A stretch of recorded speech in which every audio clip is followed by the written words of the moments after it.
Hello, and welcome to our first Hawkeye Lunch and Learn of this semester 2017. We're very glad that all of you could join us on this very cold day. This event is part of our spring 2017 theme semester, Our Lives Online. This particular theme semester deals with the internet and technology, and we're very excited today to have with us Dr. Peoples, who will be highlighting this particular topic of importance. If you have not heard about our theme semester, there is a table as you leave today, and lots of information that you can get on numerous events that will be taking place around this particular theme. I would like to now introduce Tanya Peoples. I think it's a wonderful honor to have her here today along with her panel. And I will tell you just a little bit about her so that you can see all of the accomplishments that she has made that are incredibly important to our campus. She became the very first Associate Dean for Diversity and Outreach here at the university in the College of Engineering. She joined the Department of Chemical and Biochemical Engineering in 1995. And in her 21 years here, she has served to advance diversity, promote opportunities for all students to pursue education, and particularly careers in STEM. As an individual researcher, an administrator, and a leader in the state and our nation, she has made an impact improving the STEM pipeline through local partnerships, institutional leadership, and effective collaborations. In her work, she has advanced faculty, staff, and student activities, creating a very welcoming environment for diverse students in STEM. And she's really been a game changer in the College of Engineering, where she has increased their enrollment by record numbers and has also, very importantly, increased the number of women who are going into engineering and also minority students. Today, she has invited, as I said, a number of her colleagues to be a part of a panel, and I will allow her to further introduce them to you. And at this point, please welcome Professor Peoples.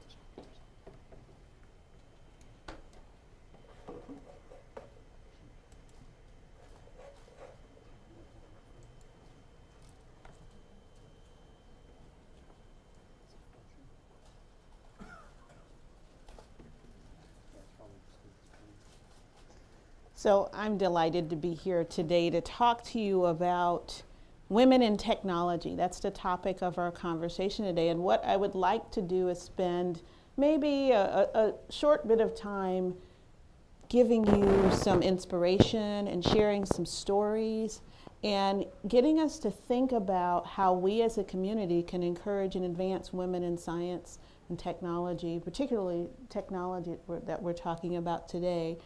I have a few people that are going to be a part of a panel, and we're going to open it up for us to really talk about women in technology from a variety of perspectives as we go through our journey this afternoon with each other. As Linda mentioned, this is part of the theme semester, and with this idea of our lives online, it was really humbling to be invited and to be able to participate in discussing how women engage with technology. And there are going to be some other events coming up that are going to be marquee in that area in terms of thinking about how we engage with technology and how it can help us create better communication with each other in social media environments and in technology development and in advancing our communities. How fitting we have a technical issue.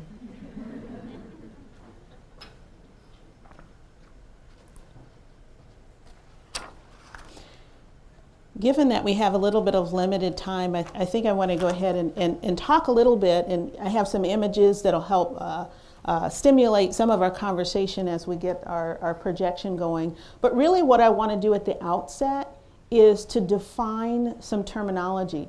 We tend to, in my area of the world, use STEM a lot. And we take for granted that people in our community really know what that means and what we're talking about. And when we talk about STEM, most of us who are sort of in this area of doing outreach and trying to engage students to come into certain careers, we're really thinking about science, technology, engineering, and mathematics. And these are areas where there's a lot of economic growth and development and some of the future opportunities for jobs. And so there's a lot of motivation to get more students of all demographics participating in STEM studies and STEM careers. And we have been doing that in the College of Engineering. We do a lot of outreach in the state of Iowa through a variety of K-12 programs. We do work to try and encourage women and underrepresented minorities and all U.S. students to go into STEM. And when we're going out in the state and we're doing this, we're collecting data about who's engaging with the things that we're doing. So it may be robotics, it may be computer science, it may be polymers or some type of chemistry. All of the things that we're doing, we're really engaging the University of Iowa community. So we have very passionate students and faculty and staff who are going out and doing hands-on demonstrations. They're helping teachers, training teachers to deliver STEM outreach. And I think last year we probably touched on the order of 145,000 or more students and teachers and citizens in the state of Iowa, reaching, I'm not sure, maybe close to 88 counties in terms of going out and engaging people in this area of science, technology, engineering, and mathematics. And there's quite a bit of funding that's associated with that from the federal government and from state government, because this is seen as something that's to enhance the workforce. So the main topic that we want to ask ourselves and we want to discuss is, how can we as community members, parents, partners, colleagues, teachers, friends, encourage women to pursue STEM careers and to go into technology? And before, I want to hit on 3 themes that I think are related to that.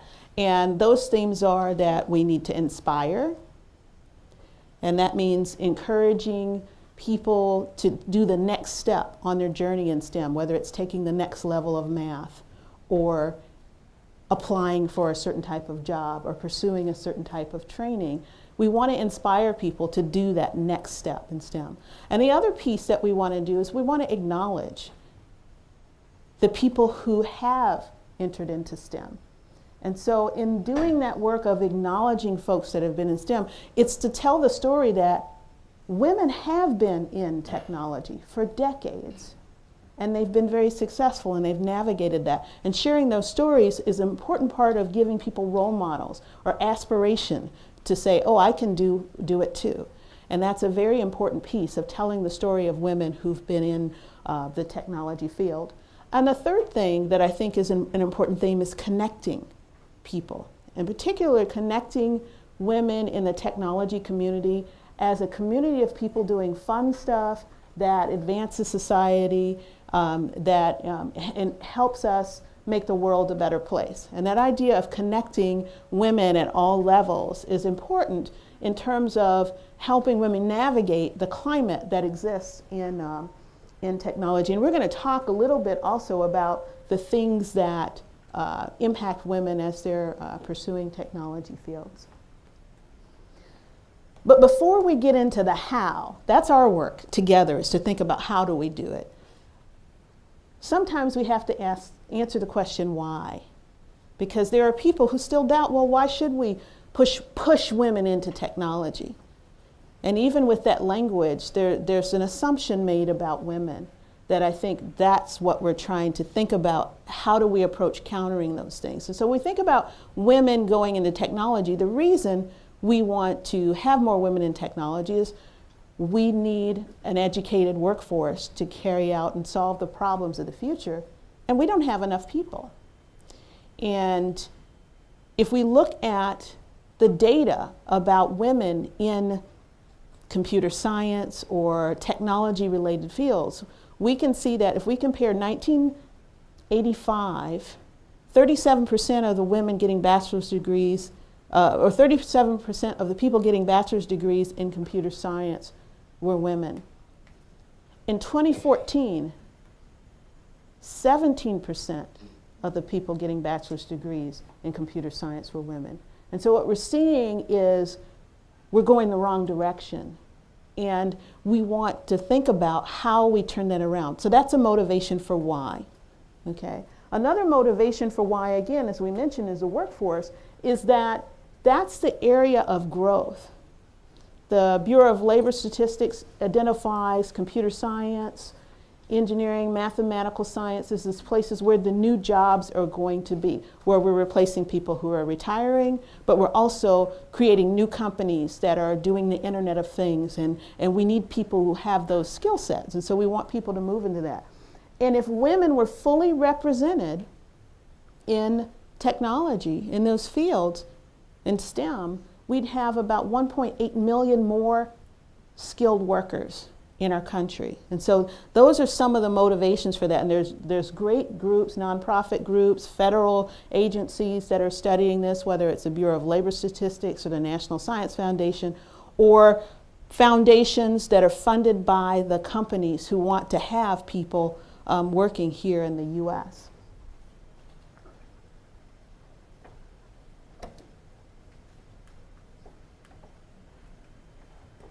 So now we can get back into the how.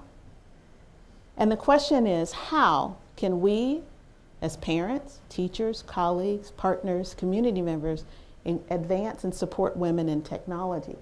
And we can come back to that idea of inspiration and think about the idea that the job market is only going to really be attractive to maybe some parents and some employers in terms of inspiring people to go into a field. And we have to tell the story that working in technology is fun, right? That's the part that we want people to engage with, that this is something that you can do, that women have done some amazing things to advance technology.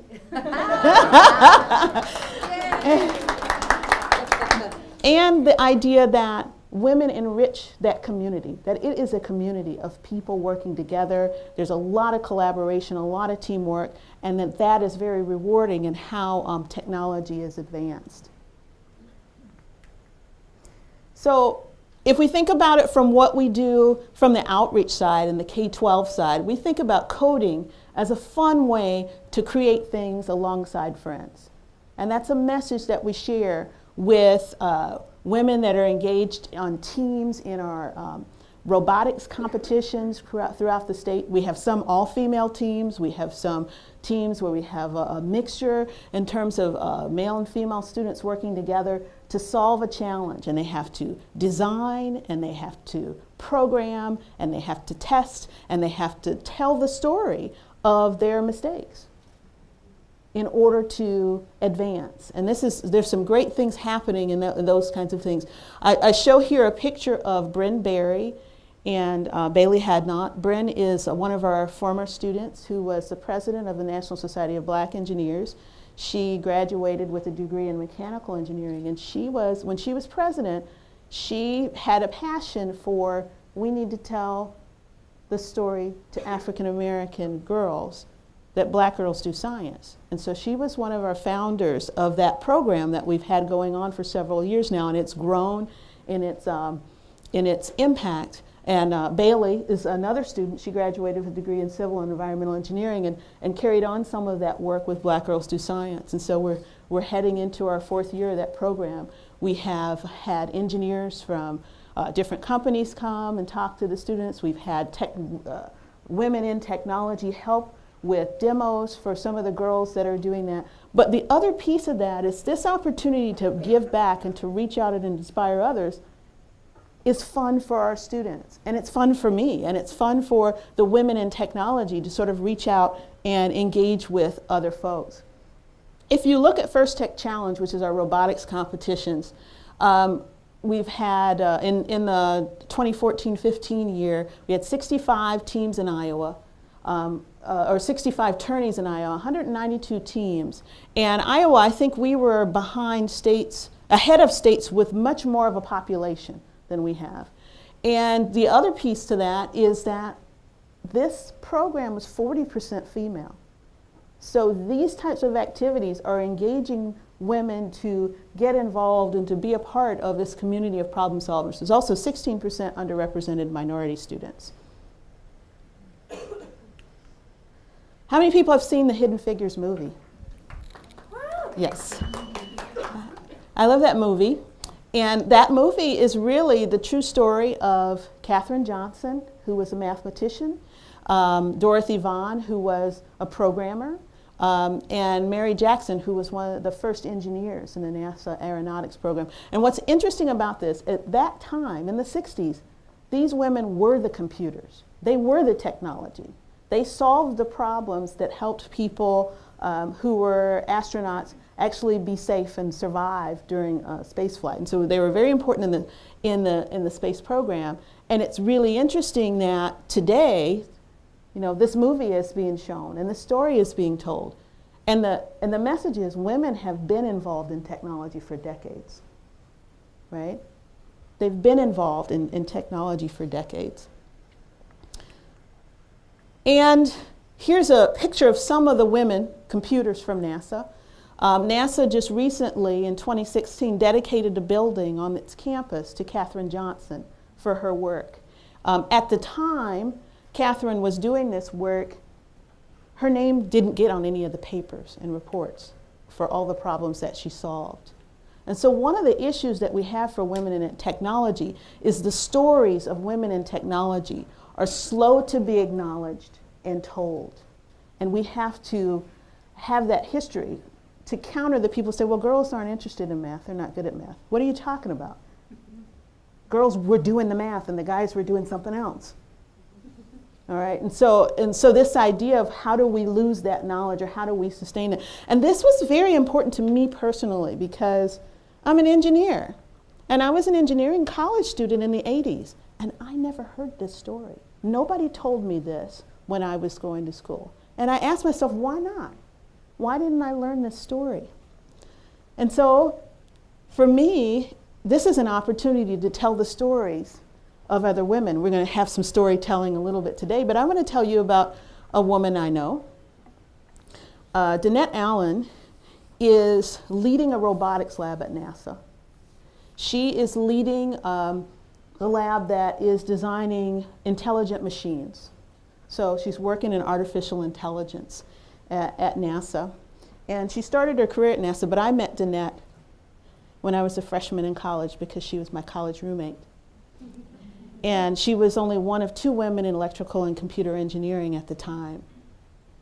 And I reached out to her and said, did you know this story when we were in college? Because I didn't know. I mean, I'm sure she does because she works at NASA. She's probably met the primaries and knows the story. But the idea that we have a responsibility, I think, to share the stories of these women who are doing these amazing things. So I put up here, I'm not going to play it, but I put up here a link to her YouTube video where she's describing what these intelligent robots are doing. And the idea is to imbue machines with the kind of intelligence that we expect from human beings. And she gives some interesting examples of, like, if you tell a dog to fetch, the dog will go and fetch, but the dog has the opportunity to think about how to fetch it and which way to go. And so to design machines that do that type of thinking is maybe a first step in thinking about autonomous or intelligent machines. And I just thought it was really neat. And I also thought, I know this person. This is somebody I know, right? You know, that's inspiring to me. So I still, you know, am at that thing of how do we, as parents, partners, teachers, community members, colleagues, support women in technology? And we're doing some of those things. But if we sort of expand that message to technology is fun, and we think about that there are opportunities for all people to pursue technology careers. It's not just something fun that you can do in your school, but you can actually do this for your work. And that women have effectively navigated technology as experts is important. That women are experts. Women can be experts, right? They can be leaders and experts in technology. And then this idea that the technology community helps the world advance. So it's the same theme, just different ways of presenting it, depending on where people are in their journey and in their career. So what we're doing here in terms of outreach is we do a lot of work in terms of inspiring people from, we say cradle to career. But when we think about it, we do camps and things like that, but we have a new club that's just starting, and it's a Girls Who Codes Club, and that's being led by Guadalupe Conejarte in electrical and computer engineering for 4th to 6th grade girls. So it's a club, the girls meet and they have an experience. We also have a Femineers program that we just got STEM innovation money from the state of Iowa for the Southeast region to scale up this program that exists at Cal Poly Pomona, where they've shown a great impact on women of color getting into STEM. And the interesting thing with the Femineer program is teachers get trained in it with a curriculum that has things like wearable technology and coding, making apps and things like that. So the girls and students that participate in this Femineers program are getting an experience, but the teachers are also getting the skills to be able to inspire the next generation in that. And Shelley Lehman, who is one of our co-directors for Women in Science and Engineering, is doing that. Rebecca Whitaker leads the First Tech Challenge for the state of Iowa, so a lot of those robotics competitions. And FTC has mentor training and also has special events for female teams and for female coaches, or for coaches thinking about how do I get more females on my team or encourage those girls in participation. Project Lead the Way, which does pre-engineering training for teachers across the state, also has embarked in trying to figure out how we can get more women participating in these pre-engineering classes in high school. And one comment is that a lot of this stuff came through industrial technology, which is kind of the shops of the school, and trying to convert them from the man cave of the school to be more welcoming for women to be at that part of the school and make it more attractive is one work. And Shelley's also working on that as part of Project Lead the Way. And then Women in Science and Engineering is really about community building for college students. And so we have a living and learning community and a peer mentoring program and a student organization. And this is by no means the limit of what we're doing. This is just a sampling of the things that we're doing to engage women who are in that STEM pathway. So there's two issues though. One issue is getting women to go in.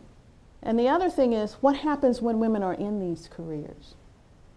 And there was a recent article in the Harvard Business Review that talked about the 5 biases that push women out of STEM.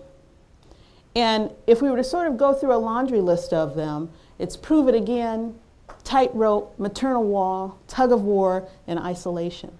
And some of these things impact women differently depending on their race and ethnicity. So many of them impact all women, but just to differing degrees, and they're intensified. That's a nice thing also about Hidden Figures, is it kind of shows that dynamic of not just women in the space program, but women of color and how women interacted with each other in the workplace. The first one, prove it again, is that women work hard, really hard to prove that they're competent. And they continually are proving that they're competent at things, okay, in the workplace. And the tightrope is, do I act masculine or do I act feminine? Sometimes the masculine things are rewarded, but not if you're a woman, right? And so you're trying to figure out, how do I navigate the space? What do I wear to work? How do I ask for something? Do I ask for it, or do I demand it? Or do I say, can you please help me? What are those things that happen in those interpersonal dynamics in the workplace?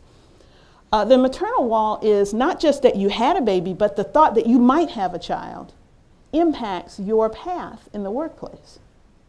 And it impacts your advancement, it impacts assumptions people make about your availability for key projects and those types of things.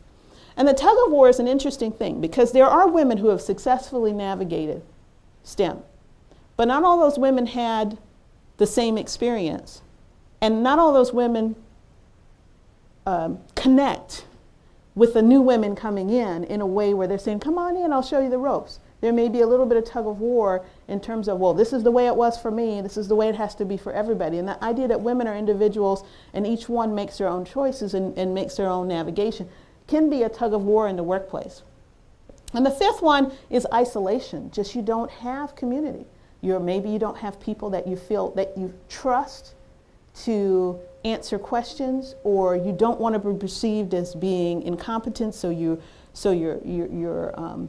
struggling with the threat in the workplace, and so you end up being isolated. And you can look, the table shows Black, Latina, Asian, and white, and differing things that happen for women to differing degrees. And so some of the things they say, having to provide more evidence of competence than others to prove themselves. You see it's like 77% of Black women that were interviewed said this is a real issue for us, and maybe a little bit less so than their counterparts in the workplace.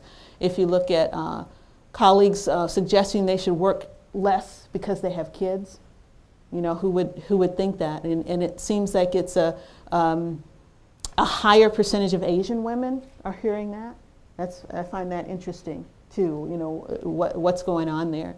That at work they find themselves to be stereotypically feminine or female, that women in work environments support one another, and I think there's varying ideas about how women support each other. And notice that the African American women are sort of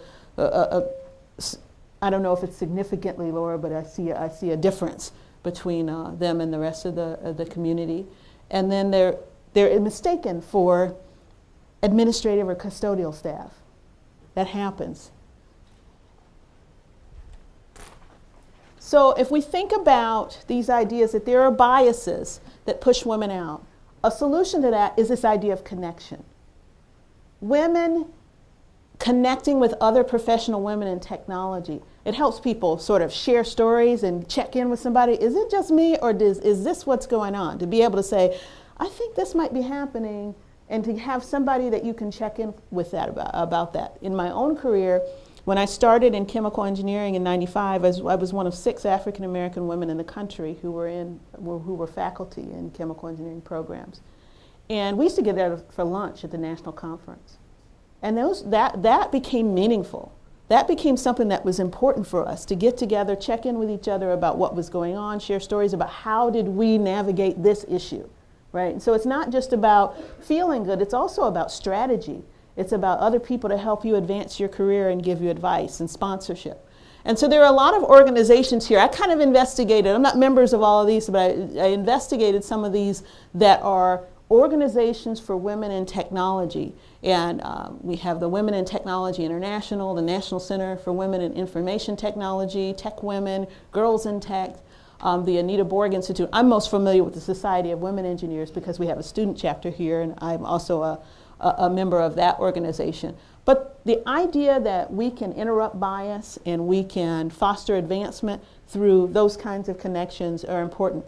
And just because it says Women in Technology or Society of Women Engineers doesn't mean there aren't men involved. Because this is really for women and their allies, for other people that see that advancing women is important. There are many folks who are trying to figure out, how do we solve this at our company? And how can I effectively support women without being presumptive about what they need or what they want? How can I really be an authentic helper in some of these fields? So, back to the question of how can we advance women in technology? I think that's something that we need to think about, especially now in the climate that we're in, and a lot of the issues around the value of women's work and the value of women's contributions in a variety of fields. We can think about that, and I want us to sort of have this conversation around these 3 ideas: inspiring women, acknowledging women, and connecting women. And so I'm going to invite our panelists to come up, and I'm going to say thank you for listening to me go on. And maybe we'll share some questions and field some questions about that. So I have Sarah, who's representing Women in Technology, our actual campus Women in Technology group, and she's going to come up, and Becca Whitaker, who's our FTC affiliate partner, and Ananya, who is a faculty member in electrical and computer engineering. And so why don't you guys join us up here.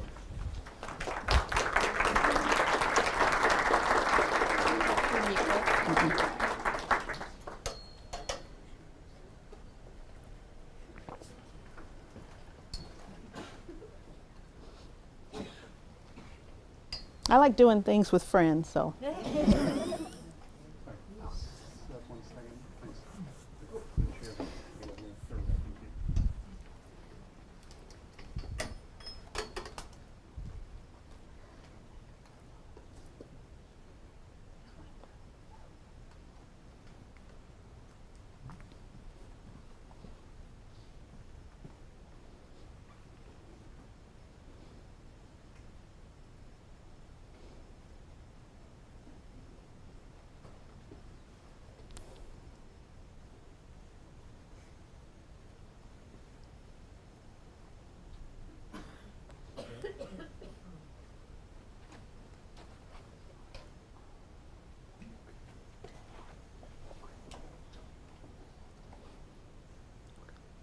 Okay, so the first thing, I'll ask the first question. I would like our panelists to tell you a little bit about their story. One, what's your role in the technology world? And a little bit about how you got there, and I think that'll be good for the first question. Okay. I am faculty at Electrical and Computer Engineering, and my research area is signal processing, which is a fancy way of saying I look at signals that come out of all kinds of instruments that try to analyze oil samples in an oil spill, or instruments that are inside a satellite sending us information about the Earth's radiation belts, or instruments that are run in a lab to see are there toxins in our environment. Ananya, I'm going to ask you to yell out, because I think Okay. the people in the back can't hear you. Okay, sorry. And then what I do is I look at all these signals, and then I try to discover patterns. The patterns I typically discover using a combination of mathematics, algorithms, sometimes statistics, typically a combination of all three.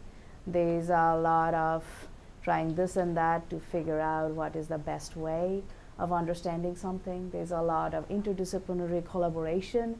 I love my job because every day, almost every day, I end up learning something new, because the field scientists I work with do very interesting stuff and teach me things I didn't know before. And then the challenge is, how do I incorporate all this new information, this new science that I have to learn every day on my feet, and interpret them mathematically, and then finally code them up so that I can return back to the community and they can automate things and really make sense of big data. So that's kind of what I do. Now the question is, how did I get here?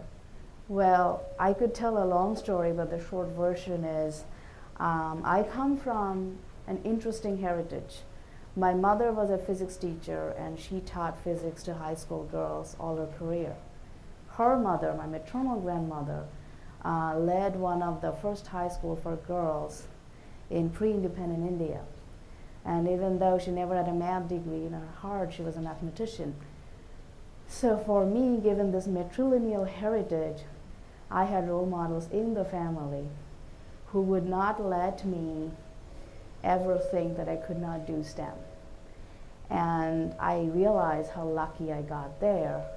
But then, now that I'm faculty, I try to take that inspiration and project it forward. Like I had seen as a little girl, my mother inspire her female students, because there are streets in Calcutta I still cannot walk with her and not run into a woman probably as old as my mom who tell me the story, you know, I was just 17 and your mom showed me magnets can make cool jewelry. And my life changed after that. So I actually share that story with some of my students sometimes, because science does not always have to be about stereotypically quote unquote boy things. Science is everywhere. Laws of physics are everywhere, you know, and we can find magic in everything. So now that I have a little girl of my own, me and her dad tell her that science is the coolest magic you can do. And that's the same thing I also try to tell my students in slightly more grown-up ways. But that's kind of the idea. It's magical and everybody has a right to pursue it. Hi, I'm Becca Whitaker, and I want to let you know that your story is very inspirational, so thank you for sharing. I am the First Tech Challenge affiliate partner, so I deal with a lot of robots. First Tech Challenge is a middle school and high school level robotics program in which teams of students design, build, and program a robot. In addition to the teams, we also work very successfully because of all the volunteers that we have. We have about 400 volunteers across the state of Iowa, and we hosted 92 events from October through March of this year, so we're very busy. How did I get here? Pure luck, really, happenstance. You know, I'm very fortunate. 9 years ago, I think it was, Dean Butler, who's now the provost, was approached by the FIRST organization and asked if the University of Iowa would like to become affiliate partner for the First Tech Challenge program. And he said yes, and then he found me and he's like, "You're going to do this." So I said, "Thank you, sir." And I still say that. But we are very fortunate. I mean, we have great support not only from the communities that we are in, but also the corporations in the state of Iowa. We have a lot of great teams who are all female-based. I love seeing the Girl Scout teams. They are so inspirational. The great thing about First too is everybody works together. It's not battle bots. It is teams want to improve each other. So that's really why I really enjoy the program. I don't even know. Oh, hey, you can hear me. My name is Sarah Masher-Wallace. I work in central IT for the university as an application developer. And when I say that and my husband is asked to explain what it is I do, he has no idea. But that's okay because he's an accountant and I have no idea what he does either. But I work with a lot of data. My background is mathematics, and so when the opportunity came up that I get to play with data all day long, I was like, yeah, that sounds so cool. But that's what I do for my job. In terms of how I help women is I'm part of a Women in Technology user group that's primarily focused to IT professionals currently. We kind of established ourselves in order to build a community for women to have a safe space to come to. Sometimes it can be a little bit intimidating when you're the only woman or one of very few women in the room, and you don't want to be that one who asks the question and wonder, oh, do other people think that I didn't know that because I'm a woman, or will people do the right thing and just assume I just don't know because I don't know? We do regular lunch and learns where we talk about technology, professional development, health and wellness, and we also do some outreach events to youth members. We did Take Your Kid to Work Day. We helped out with Iowa Tech Chicks on their Girls Tech Career Day. And while we're really focused on women and IT professionals right now, we realize that there are plenty of other IT professionals that are underrepresented groups of people who also deserve a place to have, interesting conversations. And also it's about the dialogue between IT professionals and the users of technology as well. And my story is a lot like theirs, where I had a lot of really great inspiration and a lot of really good luck to get me here today. Sorry.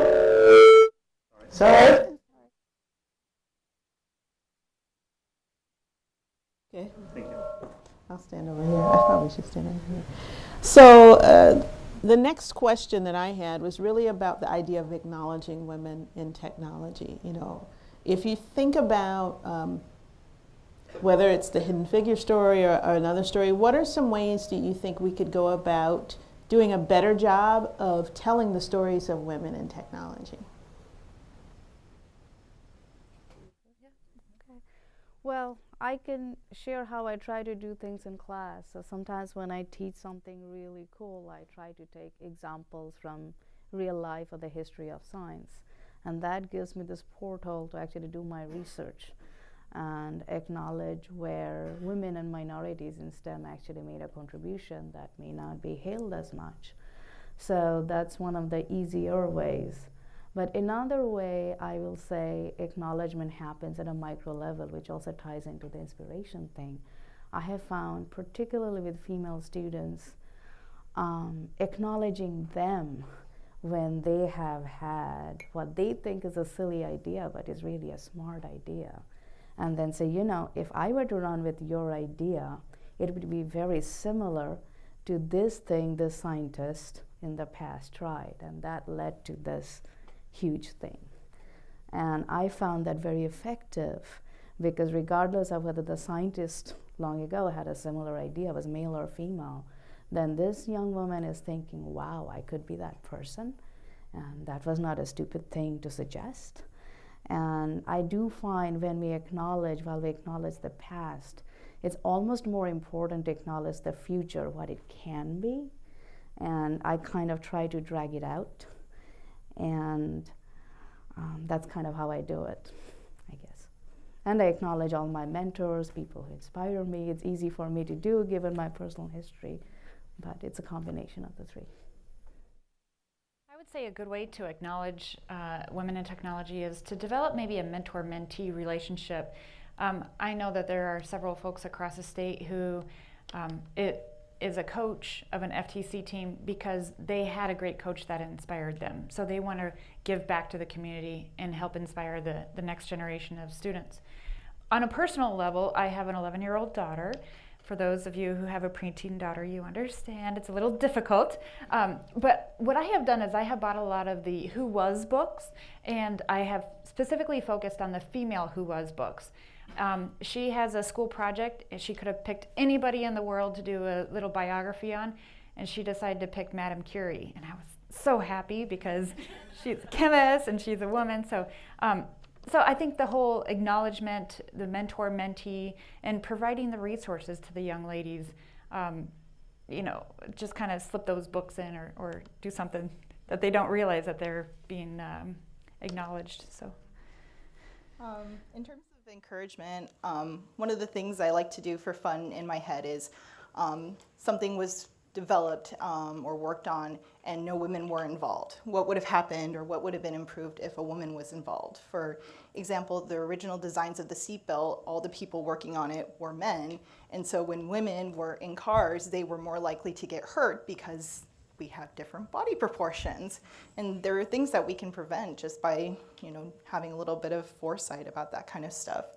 And so, if you come across a girl who ever doesn't really know whether or not she wants to study science because, it's a guy thing to study science, it's not cool to be into math, tell them they're wrong. Prove it. So I think maybe, we've kind of talked about this idea of building community and inspiration and what inspired us. And, I have similar stories. I was president of the math club when I was in high school or something like that, and I had parents. My mom was a nurse. My dad was career military and actually went to college when he retired. So I was in high school when my dad was in college. And so that was a very interesting experience of us both doing homework, and he was also one that, he would type out the multiplication table. So I had, all these things on it that back when you used to use typewriters. and I learned those things from him, and I saw his own creativity. I think that was really inspirational to me. And my mom was always doing continuing education. She was a nurse, and she was always recertifying and always learning and that kind of thing for her profession. And so I think those two things really put the value of education into my spirit. And my mom's like, you've been in school your whole life. You're never going to leave school, just because that was something that I was really interested in, growing up. Now I kind of want to open it up, though, and maybe we can take some questions from the audience in terms of reflecting on some of the topics that we've presented today. Quick question. A lot of you have talked about, particularly you saw this kind of experience with others, your mother, your grandmother. So to me, I'm wondering how much of it is the women mentorship need, or the fact that Dean Gardial often says you can't be what you haven't seen.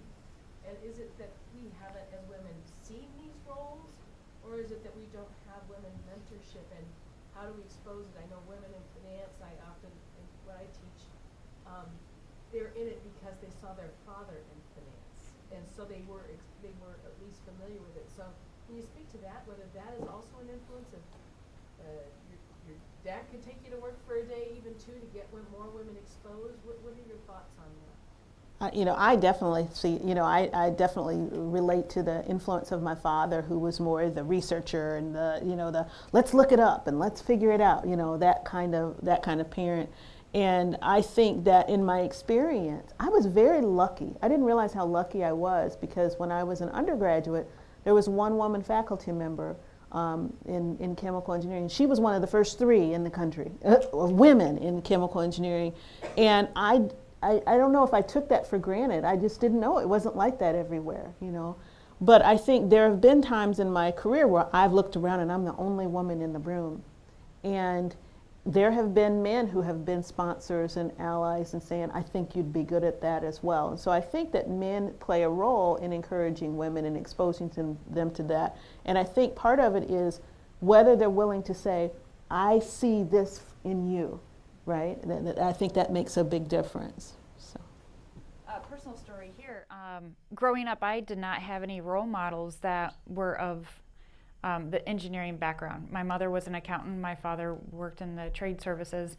My aunts and uncles were not engineers. I didn't know anybody who was an engineer. So I went through high school not knowing the field of engineering. Honestly, the entire time I thought engineers only drove trains.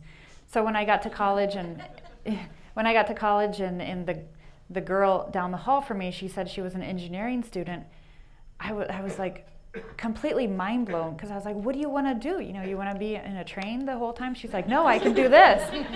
And so, I got my degree and all that stuff, and I've kicked myself multiple times for not actually pursuing an engineering degree back then. Of course, now that I have children, it's a little bit more difficult, but I think it is really important to have role models of either gender to help influence whatever career you decide to go into. Well, I really appreciate you sharing the story. I talked about my female mentors, but I also had been very fortunate, even currently in my present, where once I entered college, pretty much all my, I wouldn't say all, most, maybe 90%, 95% of my mentors were all men. And that proved to me to be invaluable in 2 aspects. One, to validate that men in senior positions with authority over me can actually not see me as a threat, want me to be successful, and need education on how to help me to be successful. So, for example, when I was pregnant with my daughter, I had a difficult pregnancy. Both senior scientists I was working with at that time as a postdoc were men who had never been pregnant. And it was important for them to understand how a woman's body behaves when she's going through a difficult pregnancy. It is not that I'm going to work less hours, but my hours are going to be funny, because I can only work when I'm not throwing up. And it was important they understood that, and I did not mince words. Now, the thing is, we had built that relationship of trust. That's why ally is important. And while I would trust that they would trust that I'm serious about my research, I'm also happy that I'm going to have a little one. But they were educated on biology, is not the word for it, which made them better mentors to their female employees above and beyond after me. And they became protagonists that, you know what, maybe our policy needs to be more sensitive to these things. And they would fight for me because they're better educated. And I was not shy to be a pregnant woman at work. And that's where I really give hats off. And even today, like after that, I came to Iowa and have been lucky again to have some really great male mentors. And I built trust slowly over time, but once that's built, I don't act like somebody who I'm not. If there's a uniquely female issue, I'll bring it up with a male mentor, because they also need education. Even if a person is trying their best to help, they are not in the shoes of a minority person. And if they're not, but the intent is there, then I would take the risk and trust them and really say what it's like.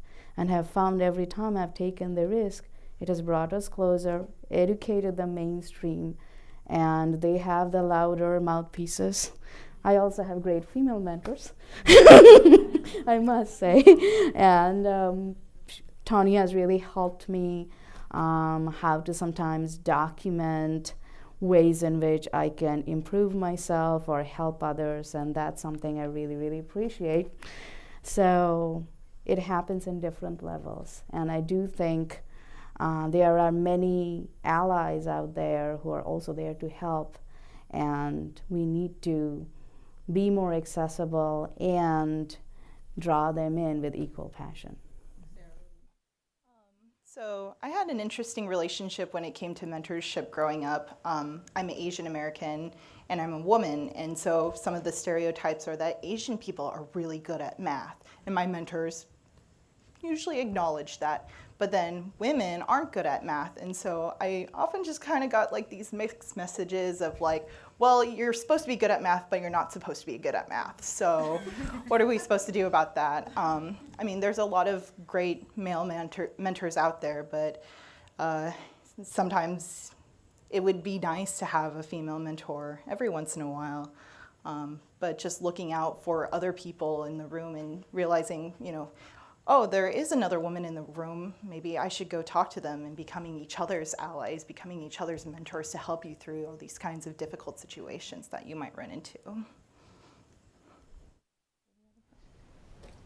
Yeah, I had a question about how, I guess centered on the community members portion that you talked about at the beginning of this conversation, how we as people who maybe are trained in technology can bring it back to underrepresented communities, because I think back to how I didn't have like a STEM club at my high school that purely had funding where the ACT average was a 14.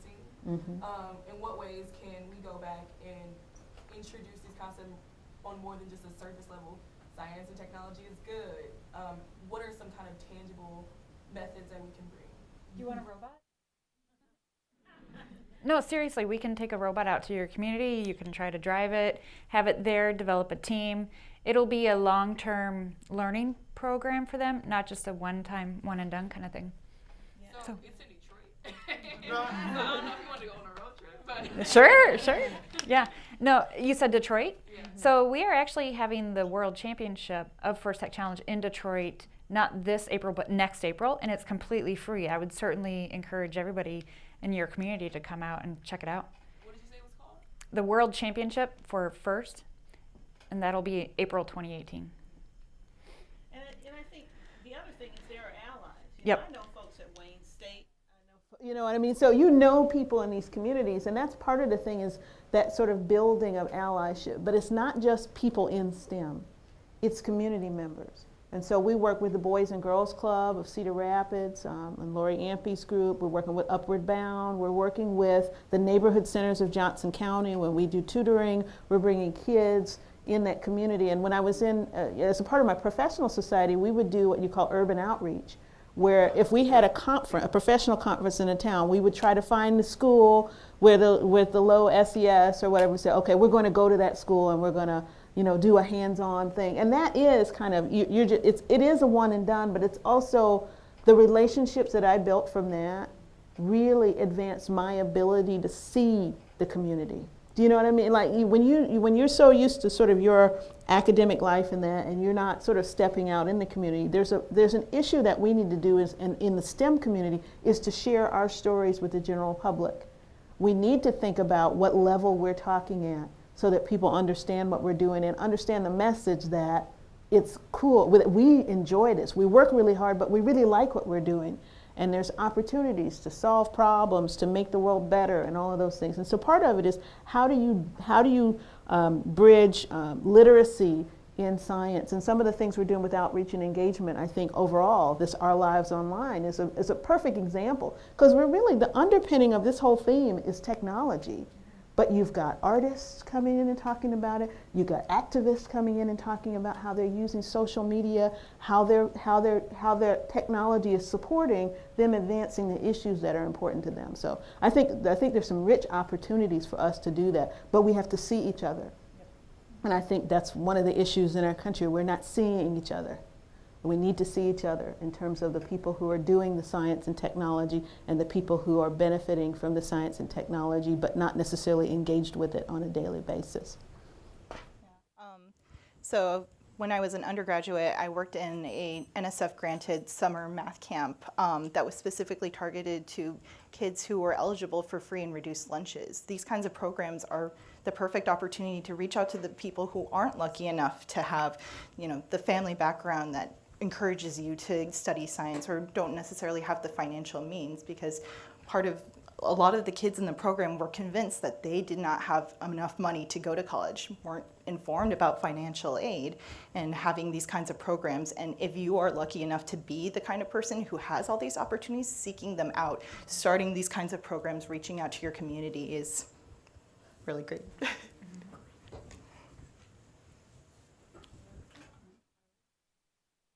I think we're coming to the end of our time. Yes, we are. But thank you so much for coming, and thanks for really giving us the opportunity to share our stories with you. And hopefully we can inspire the next generation. Yes. Yeah. Dr. Pebbles, thank you.